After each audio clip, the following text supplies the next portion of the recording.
Well, if you've ever doubted the impact humans are having on this planet, the evidence is in the latest Living Planet report from the World Wildlife Fund says 60% of known wildlife has been wiped out since 1970.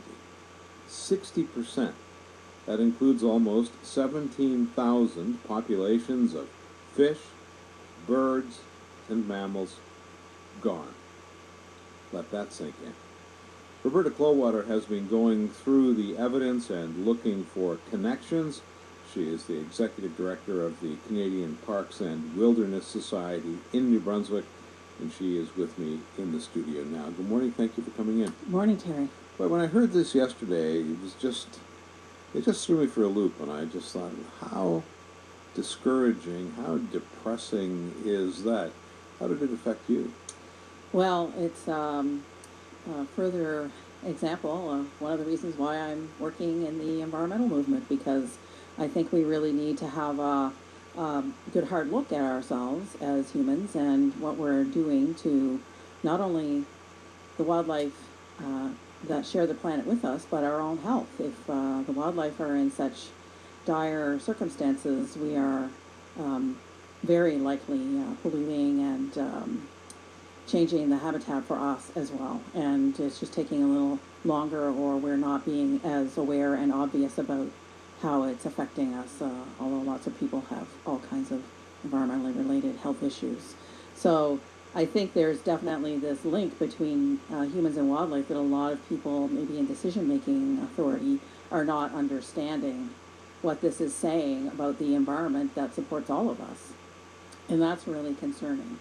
So they've done this analysis of basically the larger kinds of wildlife, the wildlife that they can count, that they can actually monitor, fish, mammals, birds, amphibians, and reptiles. So we're not even talking about the insects, the pollinators, all of those really important to the ecosystem kinds of little tiny things.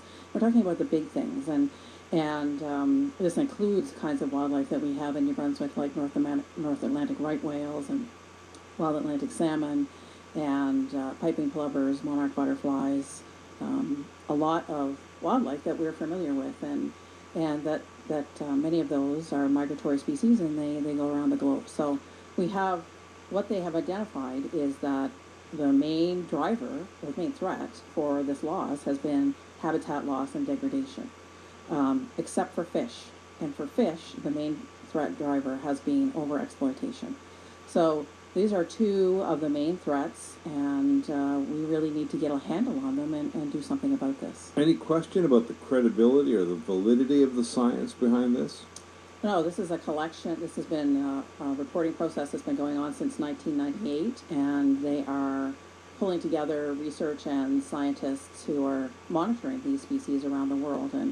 And World Wildlife Fund is a global organization, and then they definitely have they know the people that they need to talk to and to bring together to look at these numbers. And this is just the trend keeps going down. So every time they release a report, the trend is actually worse. So we're not getting better, we're getting worse.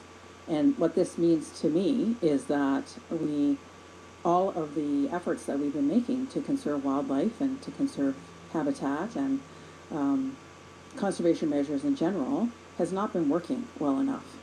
That the trend is still going down despite our activities over the last few decades to try and make efforts towards conservation. Okay, so, I mean, how do you fight the loss of habitat? And here's an example that we had recently in New Brunswick, not too long ago, where you had a large body of researchers and members of the science community telling the government, don't give more protected areas of the forest in New Brunswick to the forest industry. Mm-hmm. And yet there was a secret, behind closed doors deal done that in fact did exactly the opposite of what these researchers and scientists told government to do. Mm-hmm. So the will of those people expressed in a very real, dramatic way, and government deciding to do the opposite. So how do you fight this habitat destruction if the will of the people, as measured by the scientific community, is just ignored by the politicians who are making the decisions?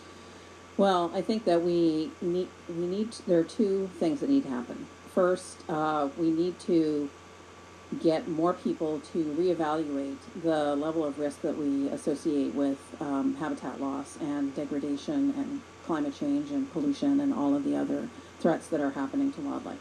So we have gotten into a cycle of decision making where politicians become comfortable with a certain level of risk. Every decision they make, every environmental impact assessment they review, every legal decision, every decision whether or not to enforce a law, an environmental law or regulation, or to create a new one that's stronger, that they have gotten into this, well, there's an acceptable level of risk, and we really need those jobs associated with that industry, therefore we're going to accept that level of risk. Well, we need that bar to be much higher, and we need every decision that is being made with respect to how we interact with the natural environment to be seen through a much stronger lens and filter. But how do you raise the bar? How do you actually raise the bar? To raise the bar, it is going to require more people who care about this, who see what is happening, who hear what the scientists are saying, to actually speak to their government representatives. So we need to move beyond that's really, what I hear sometimes in the people run into me in the store or something like that. Oh, it's really awful. I feel bad about this. And we need to move beyond that kind of interpersonal discussion that's more like, oh, it's a big problem, to actually saying, okay, I need to talk to my decision makers about this. I need to let them know. And the greater the likelihood is that they will see it as a voting issue.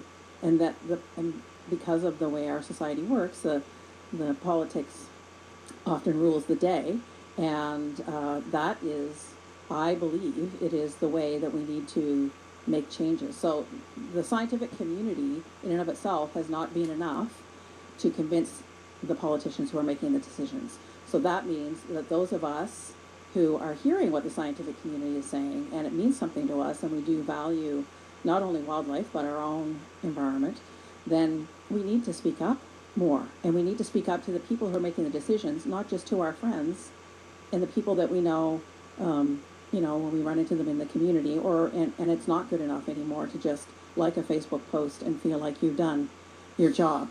So we have to move beyond that to a level of action that most people don't realize how important it is and don't have as much experience with.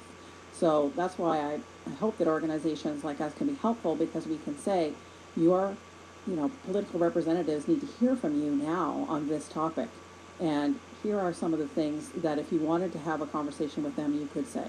So, our website, the Canadian Parks and Wilderness Society, New Brunswick website is available, and as are other environmental organizations like World Wildlife Fund that's produced this report. So we're trying our best to give people information so they can participate and do something.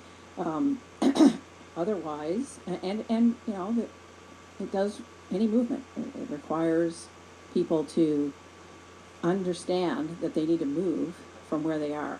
And right now, we're in a position where it's been tough to get, at least in New Brunswick and in Canada and in other parts of the world, to understand the consequences of making decision after decision after decision that constantly underestimates the risk associated with the environment. And every time a little mine is proposed or a big mine is proposed, we keep saying, well, we hear the government say, but the risk is small compared to the investment that's going to be made in the community and the jobs. And I'm thinking, well, we really need to get our political representatives to think more about the kinds of good jobs that are out there that will help protect the environment, as opposed to being so subsumed by this idea that only the old way of doing things is the way we have to go into the future. We need a different change in mindset, and other than folks talking to their political representatives or something that is more extreme, I can't see how else we can get this to change. In the 2 minutes I have left, can you give us a reason to be optimistic?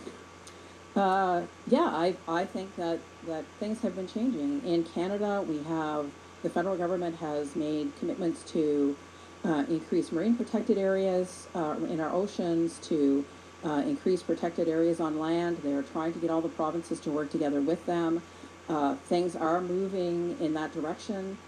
We actually are seeing now at the international level more scientists and researchers convincing arguments to politicians to sign on to these kinds of global agreements to protect biodiversity. And Right, but look at China today. China just legalized the use of rhinoceros horn and tiger bones as medicine. yes, and those are the kinds of things that we do need.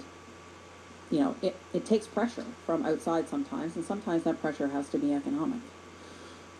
Wow, I appreciate your time. Thank you very much. Yep. It's a big job. We'll do it together. All right. Roberta Clowater is Executive Director of CPAWS, the Canadian Parks and Wilderness Society in New Brunswick. We'll post a link to that study on our Twitter feed. Meantime, any thoughts on the latest Living Planet report from the World Wildlife Fund? Talk to me on Twitter at SEGUINCBC. Send your email to info@amfredericton@cbc.ca.